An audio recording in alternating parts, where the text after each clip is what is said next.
नमस्कार, आप सभी का रेणुआ स्टडी पॉइंट के ऑनलाइन मैथ क्लास में स्वागत है। आज के इस वीडियो में कक्षा 10 के गणित विषय की प्रश्नावली 17.6 में माध्यक कैसे ज्ञात किया जाता है वो सीखेंगे। इससे पहले 17.1 से 17.5 के अंदर जो समानांतर माध्य थे उनके वीडियो अपलोड किए जा चुके हैं। यदि आपने वो नहीं देखे तो वहां से उनको देख लेवे। तो चलिए आज का टॉपिक शुरू करते हैं। माध्यक किसे कहते हैं और माध्यक कैसे ज्ञात किया जाता है। सबसे आसान टॉपिक है। सबसे पहले इसकी परिभाषा देख लेते हैं कि यदि किसी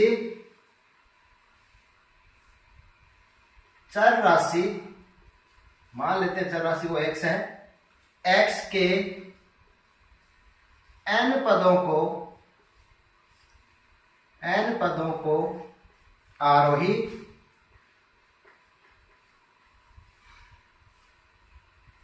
यानी असेंडिंग या अवरोही डिसेंडिंग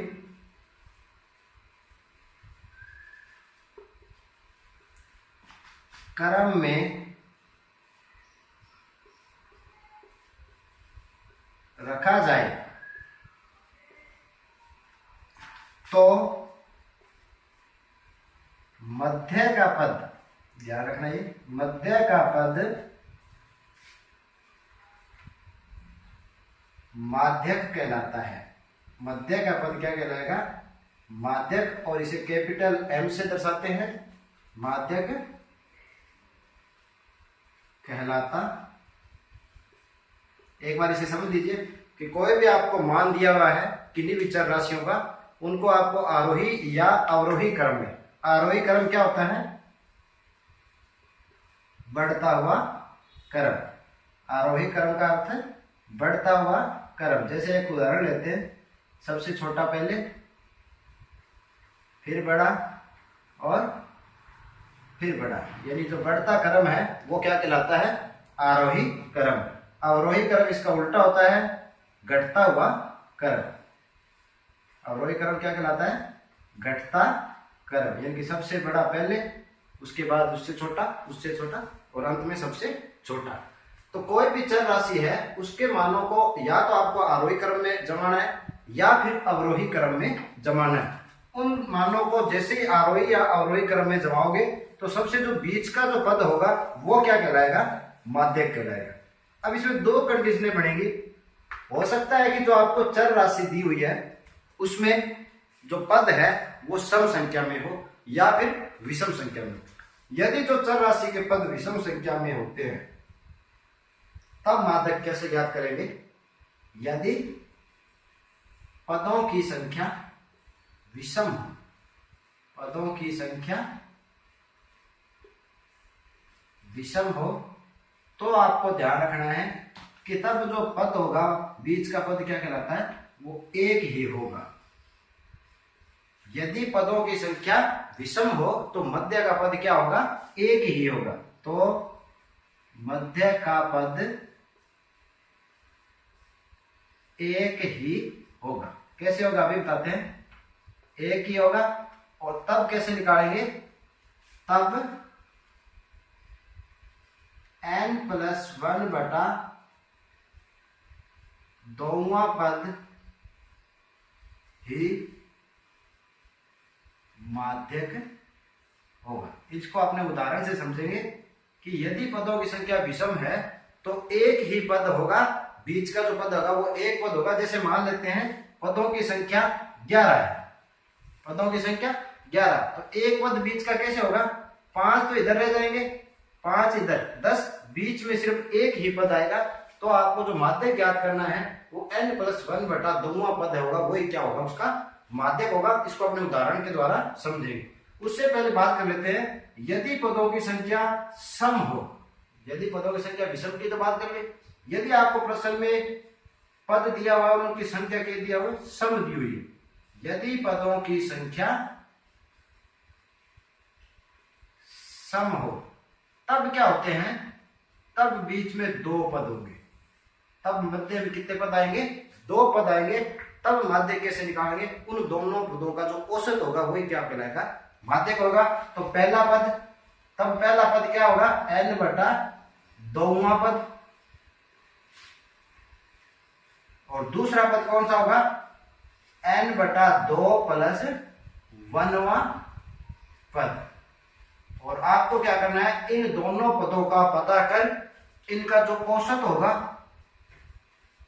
औसत निकालना है, और वो औसत ही क्या कहलाएगा, माध्यक कहलाएगा।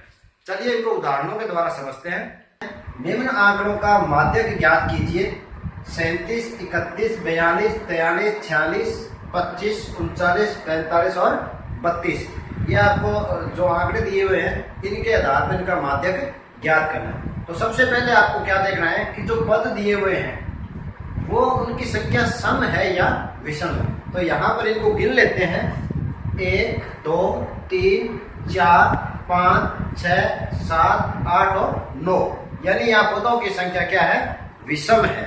तो सबसे पहले आपको क्या करना है कि इन पदों को आरोही क्रम में या अवरोही क्रम में व्यवस्थित कर लेना। अपने लिखते हैं पदों को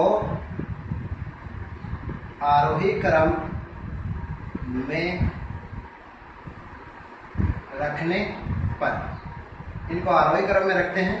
तो आपको जब भी आरोही क्रम में रखना हो तो इस तरह से क्रम संख्या, और दूसरे यहाँ पर लिखेंगे चर का मान, यानी जो x है।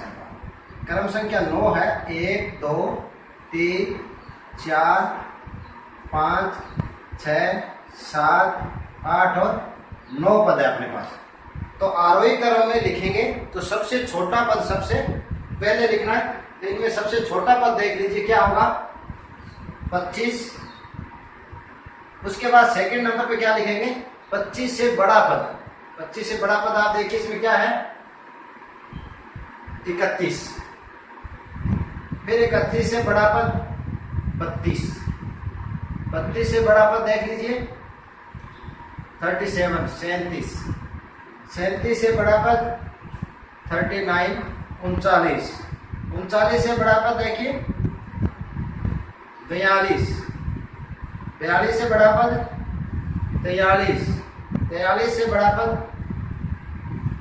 45, और बच क्या गया लास्ट में 46, 9 नंबर। इस तरह से आपको इनको आरोही क्रम में व्यवस्थित कर लेना है। अब क्या करना है कि यदि पदों की संख्या, अभी आपने पढ़ा है, यदि जो पदों की संख्या विषम हो तब बीच में कौन सा पद आएगा, सिर्फ एक ही पद आएगा, और वही पद क्या कहलाएगा, माध्यक कहलाएगा। तो यहाँ n का कितना मान है, 9 है, अतः माध्यक जिसको कैपिटल M से बताते हैं वो क्या होगा, n प्लस 1 बटा 2वां पद। n का मान रख दीजिए, n 9 है, तो यहाँ पर देखिए 9 प्लस 1 बटा 2, यानी 10 बटा 2। 10 बटा 2 कितने होते हैं, 5वां पद। 5वां पद क्या कहलाएगा, इसका माध्य कहलाएगा। तो देख लीजिए 5वां पद कौन सा है,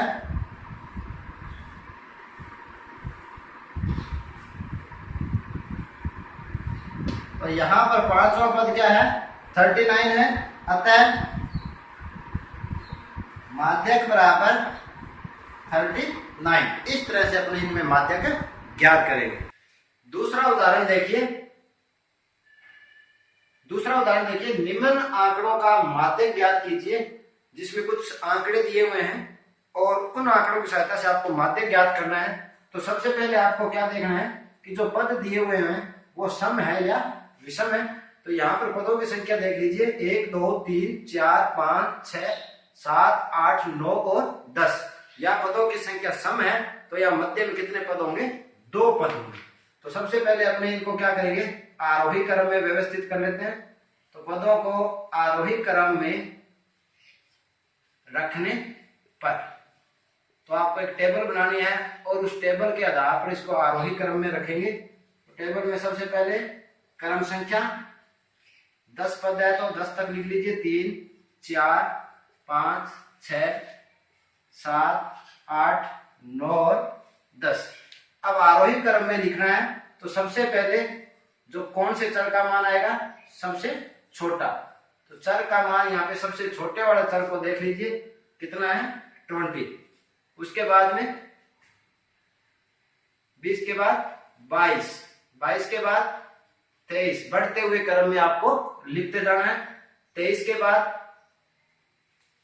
25, 25 के बाद 26, 26 के बाद देखिए 28,